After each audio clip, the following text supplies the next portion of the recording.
Salut, c'est Daniel Mermet, là-bas si j'y suis, de bien belles histoires. Flight number 2, arriving from New York.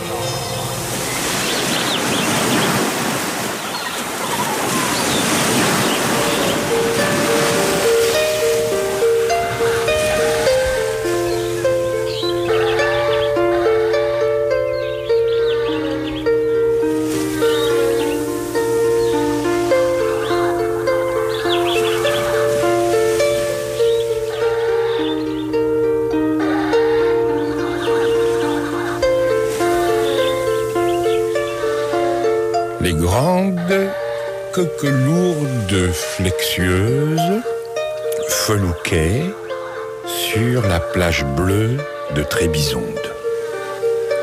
Tout était roupeux dans le jardin jarnifique.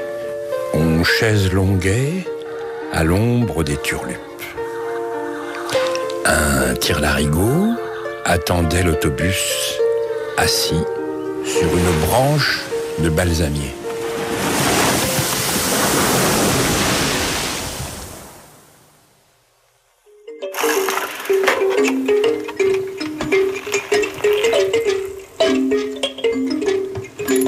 Et voici, pédalant dans ses baskets en or, la belle lurette. La belle lurette a exactement 3452 plumes. 3452 plumes et une guapette rose qui dégoule sur son baragouin quand elle pionce dans sa boîte d'alouf. Et ça me rappelle le jour où elle se pointit.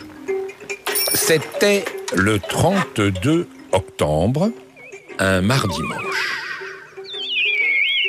J'étais en train d'arroser des carabes grimpants lorsque résonna le tintinabule strident de sa boîte d'alouf aéronélétrique.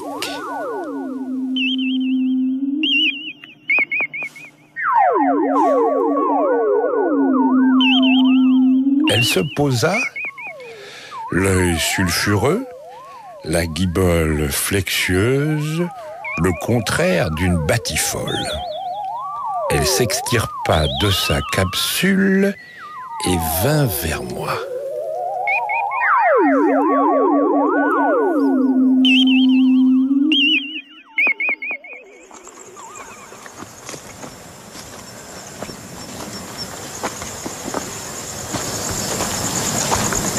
Ahurie, je la regardais qui piétinait un carré de peluche précoce que je venais de replanter. Elle me dit quelque chose, mais je ne compris pas. Alors, j'engageai le diphtongue de mon Blue Bloomer pour avoir la traduction. Elle voulait me dire qu'elle était en panne de confetti. Elle me demandait si j'avais un bidon de secours. Je flairais le piège. Sa boîte d'alouf brillait. De petites billes de soleil et des larmes de nuit goutte à gouttaient mystère tranchement. Elle avait des yeux d'Aldébaran. Elle était vêtue d'un parfum de subjugue violet et je ne résiste pas au parfum de subjugue violet.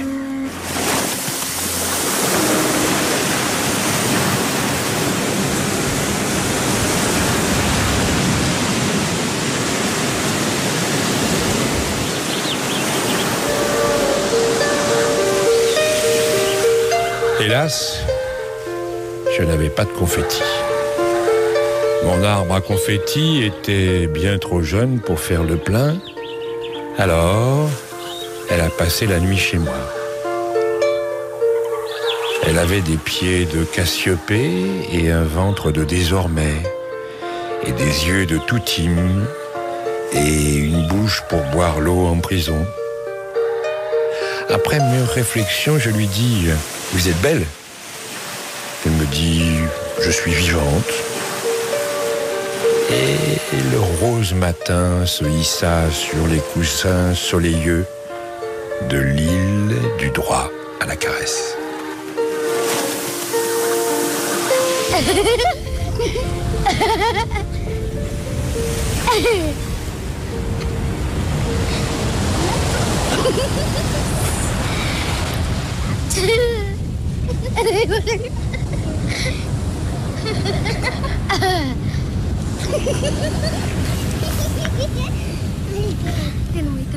Quand je me suis réveillé, la belle lurette était en train de découper des confettis dans le seul livre qui restait sur l'île du droit à la caresse, un dictionnaire, mon dictionnaire.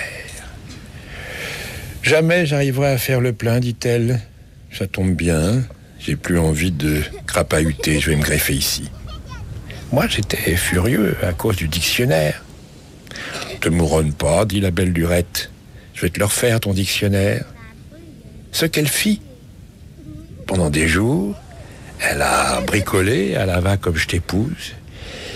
Et à la finale, mon dictionnaire n'avait plus les mots en face des trous. Ça faisait des mots nouveaux. Aglu, turlupe, exceptembre, flexieux, agréable. Et tout le monde s'est pris au jeu. Tous les jours, on inventait des mots nouveaux.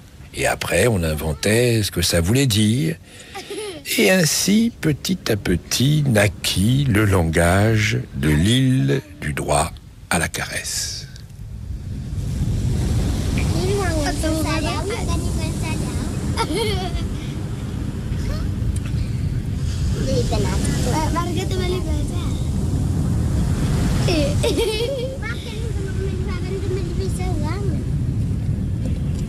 Waktu ngatin gede. Makan merah dikit. Oh, ngatin bayo. Kata ngatikon ko betul-betul beda itu, Mak.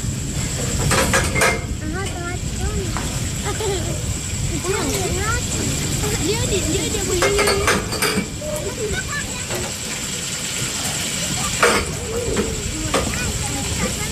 Wala gua jauh ni ada. Yang kenapa sih ini? Biasa boleh sih. Wala tu saja. Bakuli.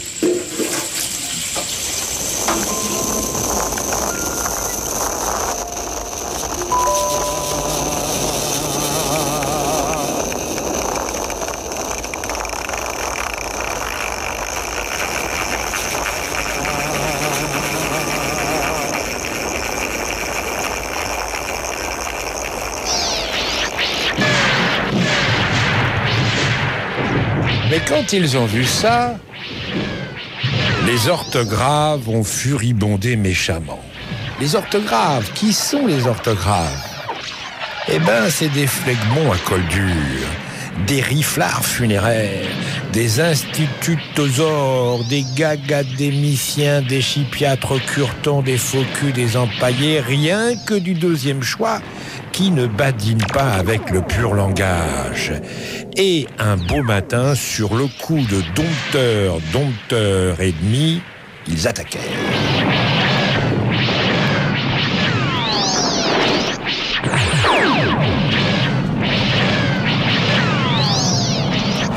L'armée des orthographes déboulait. On a vu gonfler à l'horrible-zon les gros bahuts trouillométriques. Dans le ciel, les chasseurs de fautes de français à réaction rasemotaient furibardement. Chirographaire, se demandaient les insulaires. On n'a que des caresses pour se défendre. Ils vont nous spongier, ils vont nous salpêtrier, ils vont nous composter, nous faire des dictées. Mais la belle lurette se marrait tranquille, en solimant les griffes avec une lime à épaissir. Argueux, les orthographes grouillaient à deux pas. Ils expansaient et on pouvait bouliter leurs sourdoises têtes de morve serrées dans la subsidiaire, leurs barboteuses kaki, leurs variqueuses gambettes et le canon de leur vocabulaire bazooquant nos belles coquelourdes flexieuses. Mais alors, en silarant la poire, la belle lurette ouvrit sa boîte d'alouf aéronénétrique Et il en sortit des centaines et des centaines de trilliards d'aglus bourdonnants qui se précipitèrent en vol du bourdon sur les orthographes pétrifiées. Les malheureuses bières essayaient de tirer la rigotée, mais rien à faire. Les aglus bourdonnants étaient plus malabares. Ça 14 juilletait, ça feu d'artificier, et nous, on trépignait en se ponçant la calandre.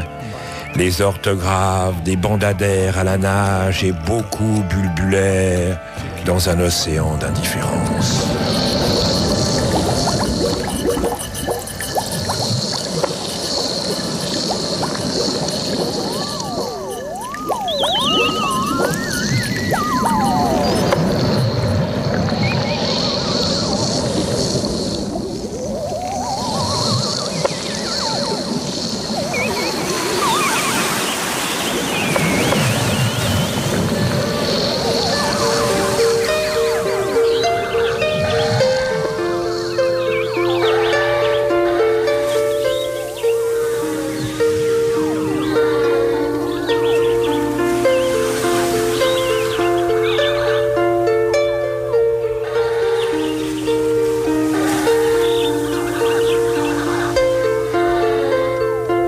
Et le silence est retombé sur les coussins soleilleux de l'île du droit à la caresse. Désormais, ça sent le minou fleureux, la praline en délire, l'amour des pas grand-chose, la frite marginale et le jasmin. Et depuis ce jour, l'île du droit à la caresse est devenue un vrai paradis fois mieux, plénard et roupeux. Et dans les herbes bleues de nuit, on voit briller des corps usés par tant de mains.